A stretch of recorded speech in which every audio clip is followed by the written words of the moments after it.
Good morning, world. This is Edward Bevilacqua. Today is Tuesday, November 13th, 2018. We are here live on YouTube for the whole world. And what we're going to talk about today is Seth Godin's tribes, TED Talk about tribes, the tribes we lead. This is week 3 in our usual program. It's week 3 in our Reno program. So good morning, people in Reno at our new classroom in partnership with WellCare. And of course, good morning to the students at Casa Grande, CCDC, and our students here in Las Vegas.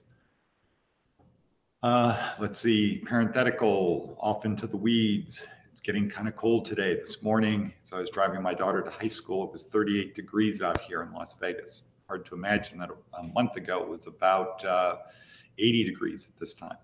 So anyway, back to reality, Seth Godin. And week 3, outside our school-sized kingdom, which means what? So last week, week 2 is inside our school-sized kingdom. And inside our school-sized kingdom is literally inside our skull. And because our view is that the world revolves around us, that's our little kingdom, that everything revolves around me. Everything happens to me. Sort of as David Foster Wallace said in his This Is Water commencement address. We look at our goal actually is to help learn the tools and techniques to become successful. And anybody that's gone to law school knows you gotta, if there's a rule like that, or a law or a statute, or in this case, a maxim, you need to break it down and define the key words. And in that sense, learning the tools and techniques to be successful, the key word is successful. And here we define success to mean having money plus meaning and purpose. And when we then define money, money is simply the ability to experience more. There's no value judgment attached with money. Money is what money does. It's just like a hammer. A hammer in itself is not good or bad. It's just an object. But how it's used could be used to build things, and it could be used to break things. So money is like that too. It has no value judgment attached to it. It's not good, it's not bad. It's just what you do with it. And so we then add on to our definition of success, money plus meaning and purpose. Meaning and purpose, we define to mean service to others. And that involves a sacrifice of something. You can't really give service to others if you don't sacrifice something. And for our purposes, that something is time. So it's Simon Sinek type of thing of giving up of your time with no expectation of return. When you do that, you'll release a neurotransmitter called what? Called oxytocin. And that's going to make you feel good, and it's going to be good. It's going to be good for you. It's the best neurotransmitter of them all. So success equals money plus meaning and purpose. Money is the ability to experience more. Meaning and purpose is service to others, which causes the release of oxytocin. And our path to get there, our path to get to success is power. Let's see who this is. Not anybody important. Well, could be important, but less important than the world. Our path to success is power. Power, sort of like money, does not have a value judgment attached to it. Power is like a hammer. Power is like the force. Power, our definition of power is just the ability to get other people to do what you want. And the better you are at that, the more successful you can be if you're having the people helping you get money in a way that creates meaning and purpose. So you're not going to be successful if you use people to get money to hurt other people. So that's our purpose here. We start with inside our skull-sized kingdom. That's last week. We try to answer the questions, who am I and why do I behave the way I do? Our approach to that is to avoid Clark's fourth law problems, which is for every expert, there's an equal and opposite expert. So we don't say this is true because so-and-so said it's true because this expert said it's true. We don't say it's true because of the law of attraction. We say it's true because an ordinary person can conclude by looking at the evidence that it's true. And that means we use technology to support everything that we teach it. And the technology we use, much of it has to do with the brain. So that is fMRI, that is SPECT, that is brain probes. That's to see what's happening in the brain. And kind of a generally accepted standard is that we, meaning science, people, science, humans, have learned more about the human brain in the last 5 years than they have in the whole history of the world combined. A lot of things are happening because of technology, number one. And number two, there's more people looking at the brain, more relying on studies that other people have done on the brain. So we're really building upon past history of the brain. So our approach to success is based upon the tools and techniques we use are based upon the avoidance of Clarke's fourth law problems. We don't say it's true because somebody said it's true. We don't say it's true because of something like the law of attraction. We say it's true because an ordinary person using the tools and using today's technology can see that it's true. And so why do I behave the way I do? And who am I? Who am I is I am my connectome. I'm just what's stored in the neurons in my brain. My lived past, my anticipated future, my ability to imagine things, my ability to simulate things like that are all stored in my brain. And I know it's true because if I have a traumatic brain injury, those things go away. In fact, it's to the point if a memory could be isolated in the brain, if you had your skull opened up and a memory could be identified in a brain, and if you damage or destroy a neuron that is attached to that memory will go away. Can it be rebuilt? Well, sort of, but that's beyond the scope of our class and our discussion. Who am I is I am my connectome, from Sebastian Song, whose TED Talk we watch in week number 1, or in the week number 1. No, actually week number 2. And we take our brain, we look at what it's comprised of. We focus on neurons. We take the neurons down to a level where we see dendrites. Then we take it down another level. We see synapses. We take it down another level. We see vesicles. And then we take it down another level and we see neurotransmitters that are exchanged between vesicles on neurons. And we then take the neurotransmitters and we break those down. And the second part of what we do looking at the brain is neurotransmitters, and we focus on about 7 of them. Endorphins, dopamine, serotonin, oxytocin, and then cortisol, testosterone, and adrenaline. And we see that all of our feelings are the result of the release of neurotransmitters. If we don't release neurotransmitters, we don't feel. What causes the release of neurotransmitters? Well, that's the third part, which is our beliefs. So, for example, if I have a belief about liver and onion flavored ice cream, I will release a different neuron based upon my belief. If I like liver and onion, and I might believe that liver and onion flavored ice cream is good, I will release neurotransmitters like dopamine that will make me want to eat liver and onion flavored ice cream.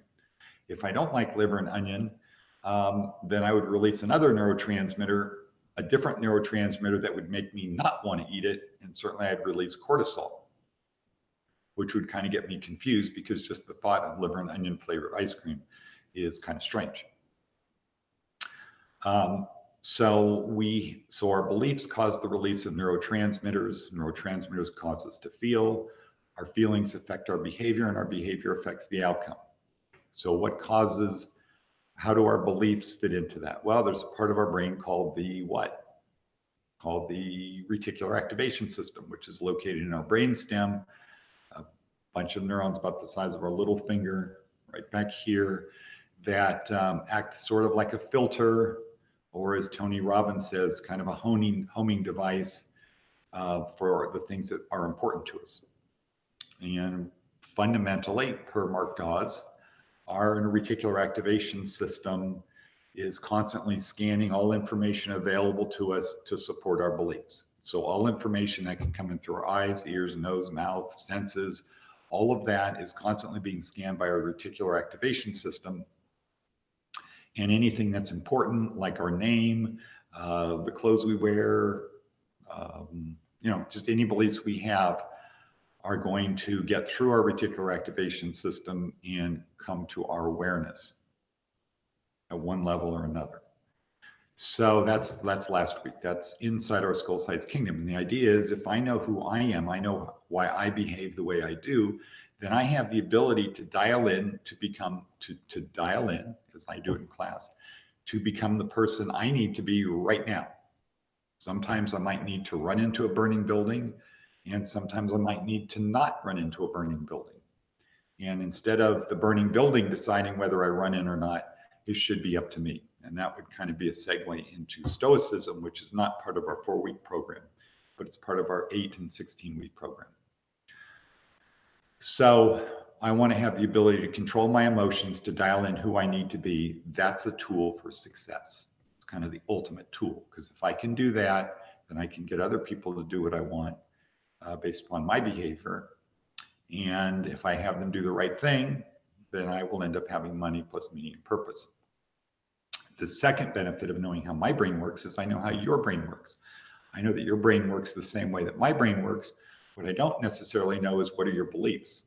But I can figure out your beliefs. I can find your beliefs. I can learn what your beliefs are.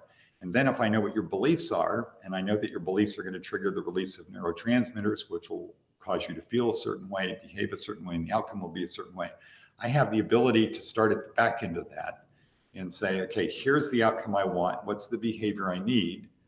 What do I need you to feel to behave that way? What's the neurotransmitter that I need to release to make you feel that way? And what's the belief that will cause the release of the neurotransmitter? We need to understand this, and then we need to break it down, bring it down to the Neil Martin level of it needs to be pushed down into our unconscious brain. So we just do it automatically. That's our mode of being. And if our goal, if our purpose is money plus meaning and purpose, service to other people, sacrifice, release of oxytocin, then it's going to work out okay. If we're a bad person, that's like using the Force for bad. Instead of being a Jedi Knight, I'd end up being a Sith or somebody like Darth Vader. So that's not good. No reason to do that. Now, this week, week 3, outside our skull-sized kingdom. What we learned yesterday, when I step out of my skull-sized kingdom and I look around, what do I see? Oh, I see a lot of people who think the world revolves around them. Boy, that's kind of kooky. But what I know is it actually doesn't revolve around them, it revolves around me. And when I look at these people, I see that they're not independently out there, that they group up. They do what David Logan, who we saw yesterday, calls forming a tribe. They form tribes. We're all in tribes. We're in many different tribes. Tribes are groups of people. Tribes have been around forever, well, as long as humans have been around. And maybe with animals, who knows? Again, beyond the scope of our discussion here. But we think that the world revolves around us, but we actually group up with other people. And David Logan has spent probably, over 20 years now investigating tribes, and he's identified that tribes are at 5 different levels. Level 1 is life sucks. Hostility towards the world, and you can do anything you want because life sucks. You want to shoot up a movie theater, that's okay because life sucks. Second level is my life sucks. At this level, I get, hey, it's not life that sucks, it's just my life that sucks. And thus that leaves the possibility that life could be better. Third stage, I'm great and you're not. This is the stage of most working adults, according to David Logan. And this implies competition. I need to be better than you. We're out there duking it out every day to get ahead or keeping up with the Joneses. Television commercials are aimed at people at stage 3. And the fundamental message is basically, if you want to be a player, if you want to have a better life, if you want your life to improve, you need to buy our product. Why don't they advertise to people at stage 1 or stage 2? Well, because they don't have money. forgetting about the view of life, if you don't have money, you're not really going to be a purchaser. It's not worth spending money advertising to get you.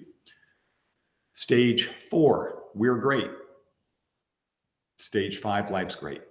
In our program, we really don't focus on stage 1 or stage 5 other than to understand what they need. Our goal is basically to learn how to take people from stage 2 up to stage 4. Because per David Logan, when you get to stage 4, that's where the good things start happening. The really good things start happening in life. And his description would be a company like Zappos.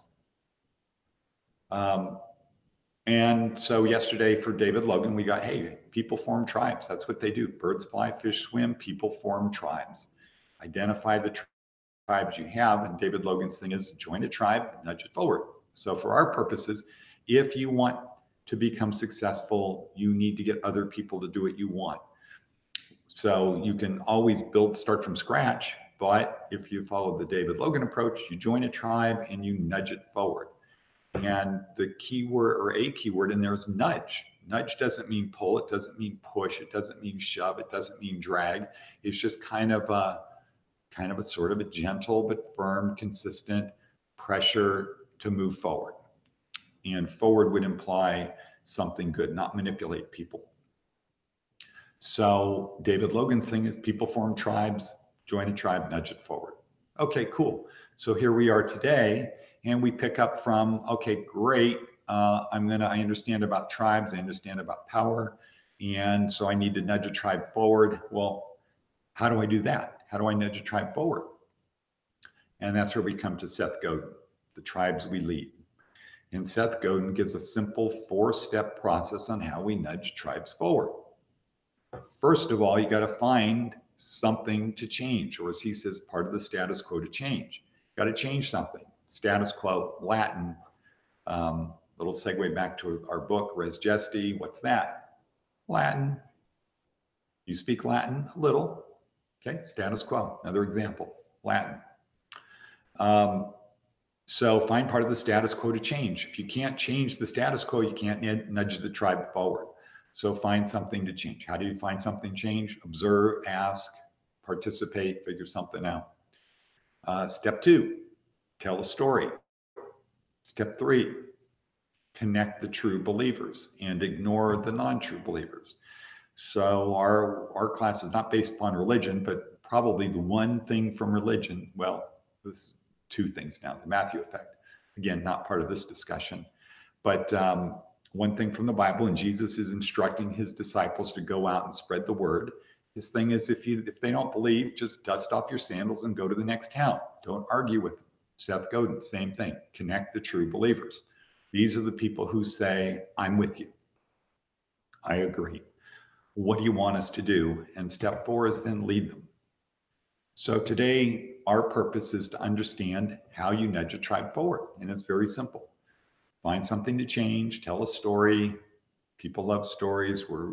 We are susceptible to stories. We've evolved around the concept of stories. I think if you break it down looking at the brain, you'll see that it's just a logical progression for us to get from a belief to a different belief, or to support beliefs we already have. So find something to change, tell a story, connect the people who believe the story, and then lead them. The second short little video we watch is Derek Sivers' How to Start a Movement. And that basically, we watch that to see, is he using the Seth Godin 4-step formula? So you'll see shirtless dancing guy, you'll see a movement start in three minutes. So movement would be nudging a tribe forward in 3 minutes. So you see a guy go out there, shirtless dancing guy. People are probably listening to a concert or something. They're sitting on the grass. One guy decides to get up and just start dancing, and which would be telling a story, right? And then a couple other people get up. Those are referred to by Derek Sivers as first followers. They turn shirtless dancing guy from a lone nut guy standing out there dancing into a leader, because now he has followers. So the first followers, and then Derek Sivers tells us we must treat the first followers as equal. It's not about me, it's about the story. And the first followers are sort of leaders because they bring in other followers. And then it starts cascading, and pretty soon you reach a tipping point where people feel more comfortable joining than they do by not joining. So initially, a lot of people feel more comfortable not joining, but then at a certain point, they join. It's kind of like you're at some event, people start clapping, maybe somebody stands up. And, you know, I know for me, at least, then this little thing goes through my brain of, well, should I stand up too? And I really don't want to be one of the first people to stand up generally, but I don't want to be somebody who doesn't stand up, so I'll wait till it's safe to stand up. And that's what happens as part of this tribe thing, per Derek Sivers. But tell a story, find something to change. Shirtless dancing guy, nobody's dancing. Going to get up, tell a story, start dancing, connect to the true believers, ignore the non-true believers. So you'll never see in this 3-minute little Derek Sivers thing, nobody goes out and starts pulling people up to dance. Everybody is just connecting the people who are dancing. They become part of the in crowd. And then you just see more and more people do it. So that supports the supports the Seth Godin 4-step process. So yesterday, outside our skull-sized kingdom, we learned, even though people think the world revolves around them, they actually form tribes. And the best way for us to get power, not the best, one good way to get power is to join a tribe and nudge it forward. And by definition, if you're nudging, you're getting people to do what you want them to do. So by definition, nudging is, if it's successful, if you do nudge, then you have power. So David Logan, people form tribes, nudge a tribe forward. Today, day 2, we nudge by finding something to change, telling a story, connecting the true believers, and then leading them. Tomorrow, we're going to break it down to, well, what's the hard part of Seth Godin's 4-step process? Hard part is, well, how do I tell a story that will get people to act? And that's going to be Simon Sinek again. And then on Thursday, we'll do the 4th part of this, which is to add neurotransmitters to kind of season the story to prep people for to do what we want them to do. And that will just lead us into to close with the discussion of our elegant 3-step process of how do you get people to do what you want. You bond, you add value, and then you ask. And the bond plus the value added should exceed the ask. Don't ask for more than the value you're giving people and having them feel good about you, which is, trust. So that's it. I know it's a lot. These videos are designed to be watching when, multiple times, when you're on the bus, at home, instead of playing video games or listening to music or watching YouTube videos that have no purpose. This would be a thing to watch over and over and over again, as for the purpose of Neil Martin, repetition, discipline, get this into our unconscious brain, or Blaine Elkers for Waiteba, what you think about, you bring about.